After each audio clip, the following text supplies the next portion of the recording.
வணக்கம். மகளிர் தின சிறப்பு கவிதை. கண்ணே மணியே என்று கவிதைகள் ஆயிரம் உனக்குண்டு.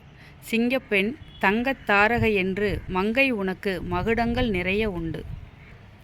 ஆனால் பெண்ணே, புதுமைப் பெண்ணின் பெருமை பேசும் கவிதையல்ல இது. கயவர்களின் சிறுமைத்தனம் தவிர்க்க உன் விழிப்புணர்வுக்கான விதை தூவவே இந்த கவிதை. பூத்தொடுத்த கையால் வாளெடுத்து போர் தொடுத்த ஜான்சி ராணி லட்சுமிபாய் கதை கேட்டு என் மூத்த தலைமுறை வளர்ந்தது.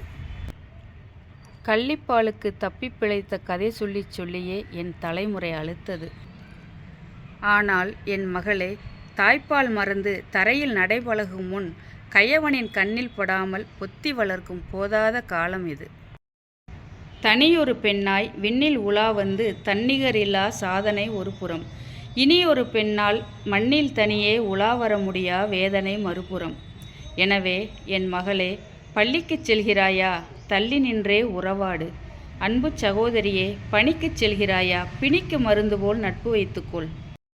கயவனுக்கு அறிவுரை சொல்லாமல் சுயம் தொலைக்கச் சொல்வதாய் சலித்து கொள்ளாதே.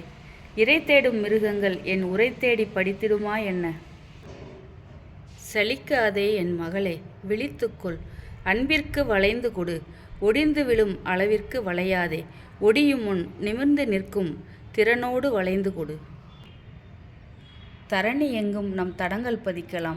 நிமிர்ந்த நன்னடையோடு எழுந்து வா என் மகளே.